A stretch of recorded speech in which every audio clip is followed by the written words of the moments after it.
catastrophic hailstorm for some folks. If that is really producing baseballs, and it may not be very many, you know you've got a lot of golf balls in there, maybe tennis balls, that is going to cause a lot of damage to folks' property, just the hail alone, okay, out of this storm. And you can see, if we put on hail swath, just to give folks an idea of the path of this, coming in from the north, pushing down to the south, you can see it was moving to the east, and then it's taken a little bit of a jog. That could still change, but that looks like it's going to make its way through El Reno, down to Yukon. If it holds together, could come into the western sides of Oklahoma City. That's the hail threat. Let's get back to the tornado threat. Let's go out to Valcaster. Val, the hook is to your south. The circulation is just very near you, actually. I know you're chasing by power flashes. You're doing a wonderful job. Give us an update.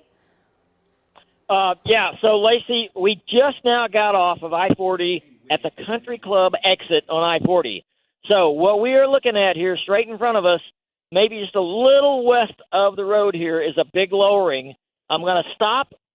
Okay, it's straight west of us now. It's straight west of us. I'm going to stop here, try to get a shot of it looking west. Big lowering. We have not seen a tornado or anything like that, but we did notice that the north winds are starting to pick up, and that's happened the last 2 or 3 tornadoes that we've seen with this storm. So that's what's going on. It's straight west of us. We're going to keep an eye on it. Back to you. Okay, great update there, Val. I know you're watching that very closely. Let's go back to links and the damaging winds now. With that circulation, especially on the west side of the circulation that is coming right into Union City. Hank Brown is right there on Highway 81. Cassie, as you query some of this, Hank, we are clearing winds over 90 miles per hour coming into Union City. I know you're not in the strongest winds, but you're seeing that coming up with power flashes down to your southwest. Hank Brown, give us an update. Yeah, Lacey. So I'm just a few miles south of El Reno, and we're looking back here to the northwest. I'll kill the lights right there. Lightning, you can see that big lowering that Val was just talking about. It's in between me and him. So basically what we have here is a huge lowered base, but I do not see any appendages hanging down at this time. I don't see any rapid rotation or anything like that. We just have a huge lowered base that's in between me and Val that's kind of drifting to the southeast. We've got inflow winds of probably 30 miles an hour from the southeast that are flowing back up to the northwest. This shot that you're seeing is looking back to the west-northwest. And like I say, right now, this is the area that means business. There's a big lowering here, but I don't see anything right now that's telling me that it's an imminent tornado at this time. Back to you, Lacey. Okay, you're right there, right in the heart of it, Hank. Thank you so much for that update, looking right at it. The least you're going to get is 80-mile-an-hour winds and power outages out of this. Hope the winds don't get much stronger, but you can see he's looking right at it. There's not a tornado on the ground, but the circulation could tighten up. That's why our trackers are right there with it. Let me show you the winds now. Hank's seeing power flashes now. Hank is? Who was it? Hank has Hank, power go ahead, flashes. Hank. We've got power flashes just to the south of us, so we are just now getting hit with the ramp. Another one just in front of us. This is coming right into Union City. Another one right there. 3, 4, 5. 5 power flashes right in front of us. Another one, 6. We're south.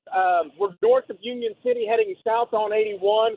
Just about that 80, 90-mile-an-hour wind you were talking about. I did not see a lowering that tells me tornado. I think this is straight-line wind power flashes, but we just saw 6 to 10 power flashes from Reno.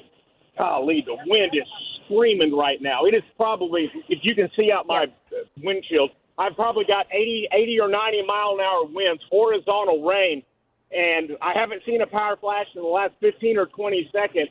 But just when you cut off from us, right, Patty started saying, hey, power flashes, and we looked, and we've seen 6 or 8 coming into Union City right now, 80, 90-mile-an-hour winds. Lacey, back to you. Hurricane force winds. That is hurricane force winds. It's like a hurricane on the ground. That's what's coming through Canadian County. Thank you so much, Hank. If you start to see more, just holler. We're watching your shot. He had several power flashes. Folks are going to be in the dark in Canadian County. Let me go back and show you on radar exactly where this is. Hank is north of Union City. This is 29th Street, and that ball of blue is a ball of wind of 80 to 90 miles per hour. That is north of Union City. debris. And Justin was just pointing out this was moving down to the south. It is now lifting, kind of pushing more to the east. RFD, instead of surging southeast, it's trying to turn more to the east. Yeah, when you lapse it, you can see that. We'll have to watch it closely just to your east-northeast, Hank. And so what can happen right here, right where he's talking about, right near Radio Road, and let's zoom in, we're starting to see maybe an area where the circulation tries to tighten up. Yeah, that sounds That's good. going to be 15th Street, Justin, your mic is on, 15th Street Southwest